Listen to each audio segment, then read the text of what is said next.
You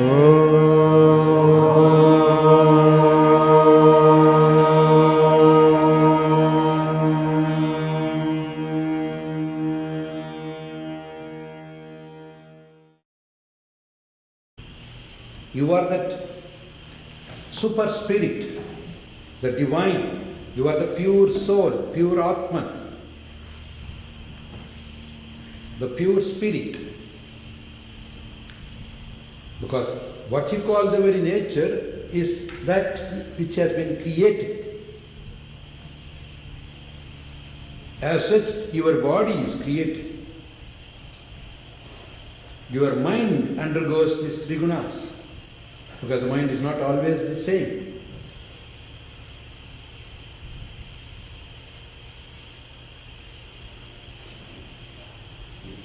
That means you are different from the body and mind.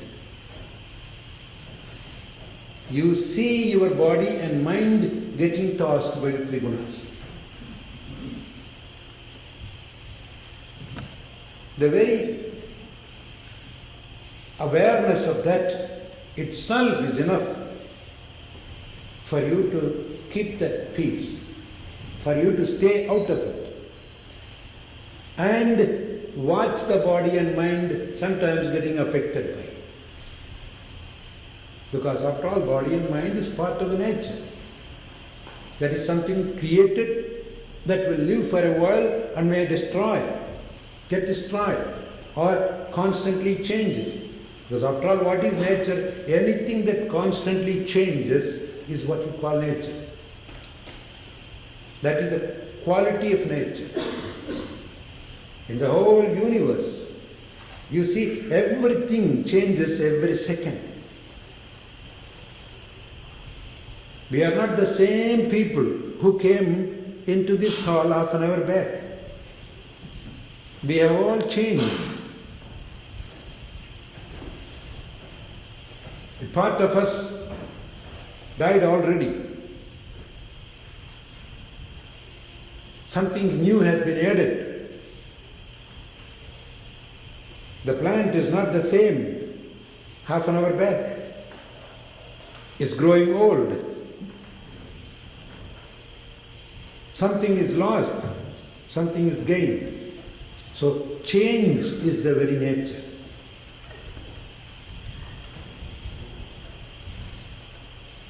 Every minute, everything changes. As such, our body changes. We are not the same. Our mind changes. It's not the same always. So the real purpose of yoga is not to make the body changeless and mind changeless, but to realize your true nature and see the changing body and mind as not you, but you are just having it. And that is what you call liberation. You liberate yourself from the body and mind.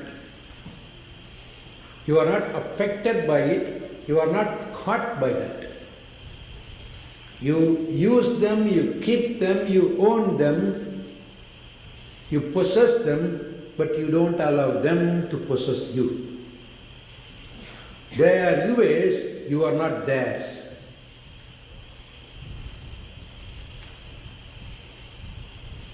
That is what you call salvation, liberation, moksha, isolation. We all ask for, release me from this bondage, liberate me. What is that liberation? Where from you want to be liberated? From this wrong thinking. That's all. Not that you have to be liberated from the body and mind. If you are liberated from the body and mind, you are no use to anybody then. You have to have the body and mind.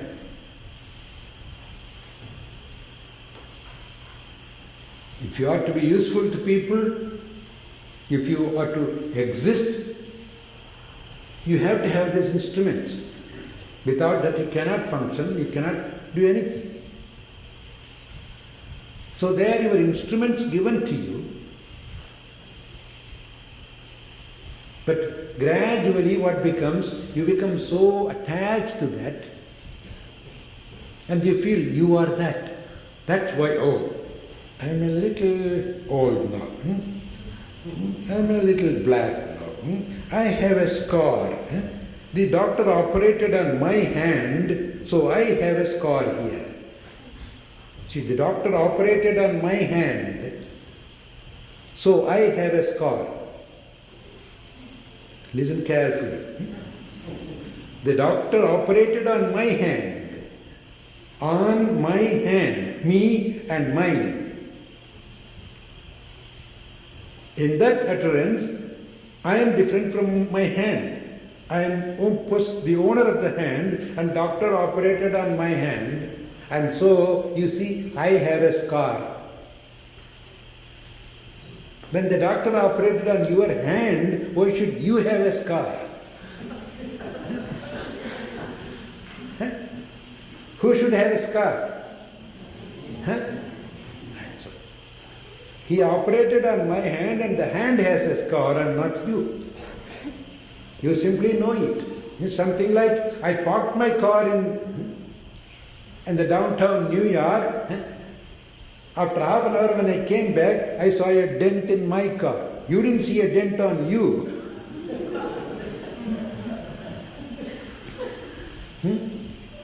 So you see the dent separate from you.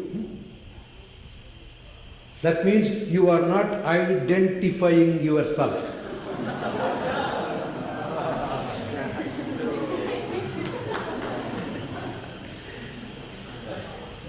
Yeah. So when you get a dent here, and if you say, I have a scar, you have identified yourself. That's what. Keep the eye aloof and feel the dent belongs to the body and not to you, then you have no wrong identification. You have your proper identity.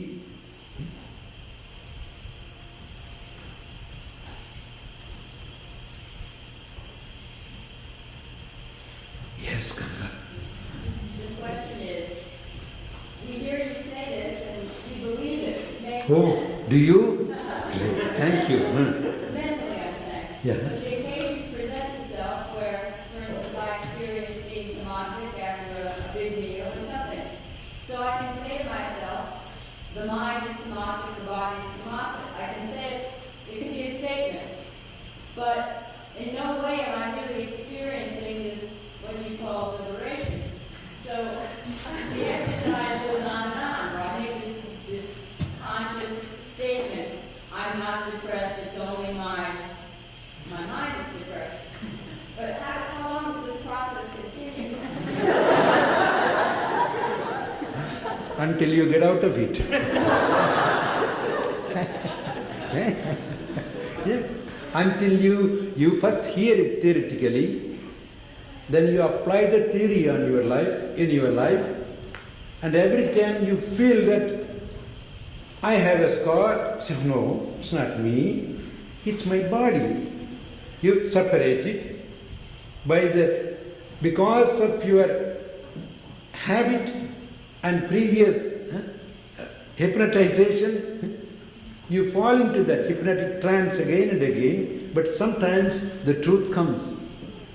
Hey, how could that be? Swamiji said and I understood correctly. So the cloud comes and you say, no, that's not. So if you keep on digging that into your life, you are dehypnotizing yourself. Yes. Originally you were free. Somehow you have been hypnotized to make you feel that you are the body. Now you have to dehypnotize yourself.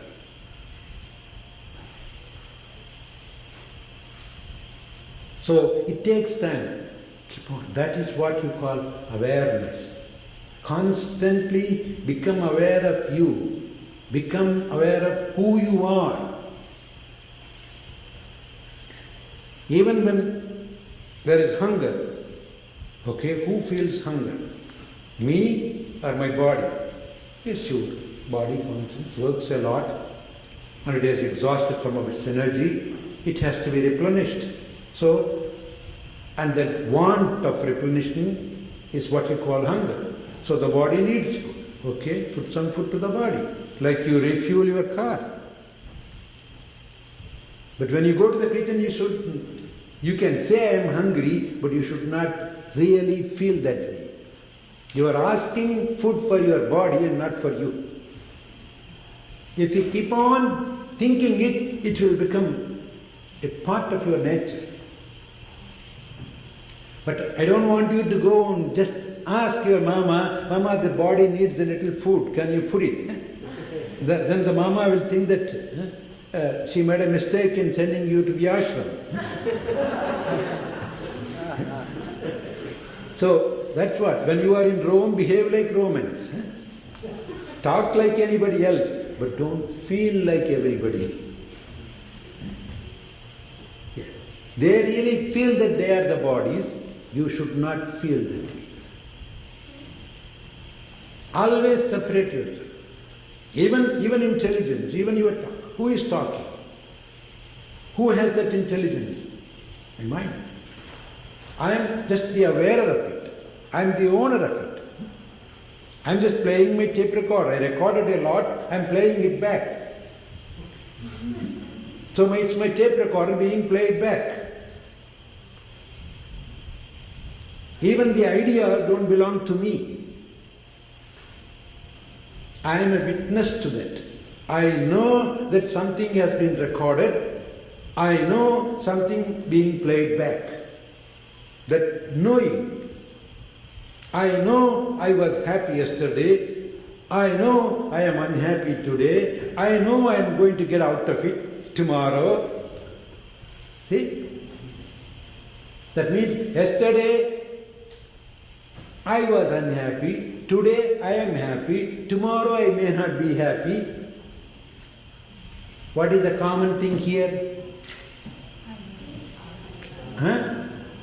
I knew. I knew I was unhappy yesterday. I know I am happy today, and I know that I am not going to be happy tomorrow. So I knew that I and my knowing is common. If you are yourself unhappy, how would you know that you are unhappy? Your knowing also must be unhappy.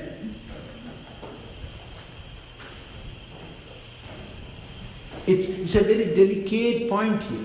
You know, when you say you know, as knower you are the subject. And if you say, I knew I was unhappy, your unhappiness was your object. Right? As a subject, you knew the unhappiness. That means the subject can never become an object. And the object can never become a subject. So if you know that you are a subject always, and your business is only to know, you are a knower. Knower of what? Knower of the conditions of the mind. Yesterday the mind was unhappy, today the mind is happy, tomorrow it may do something and become unhappy. That's why sometimes we say, oh, my mind is terrible today. You are not. My mind is terrible today. You don't need to worry about that.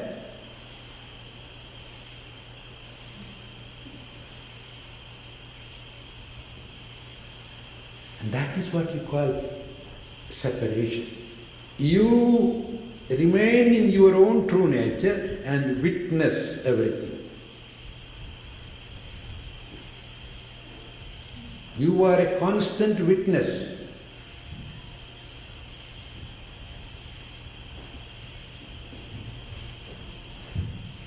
The knower.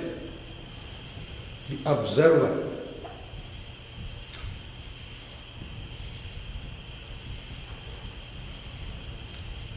The minute you feel that way, you experience that in your life, all your problems are solved. Why? Because you never have problem. We don't say that you should not take care of your body and mind. You should. But don't put yourself in that place.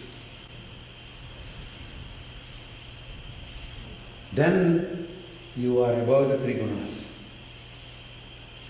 Because the three gunas are part of the body and mind, part of the nature. I am only a constant witness. I know. And that is what you call the consciousness. You are the consciousness. And there is no expansion or contraction of that consciousness. Sometimes you people go and take it. I'm expanding my consciousness.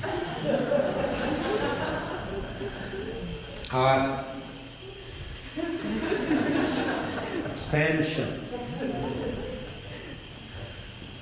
Your true consciousness never expands or contracts. It's always the same. What expands and contracts? Your mind. That's all. If you feed the mind with a little grass, it expands.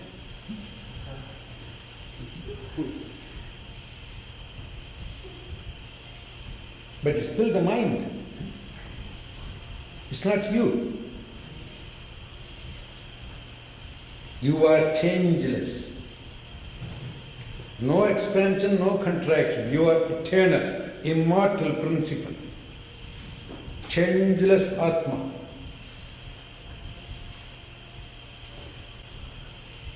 That is why you are called the image of God. You are made in the image of God. You simply look at your shadow and you think that you are that.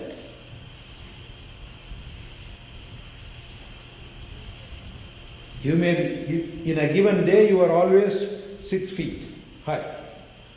But in the morning you are tall. In the noon you are nothing.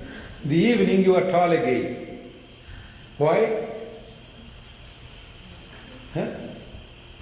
What makes you tall, short and nothing? Your own shadow.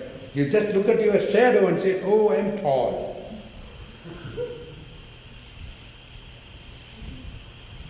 So these things are your shadows. You are that light.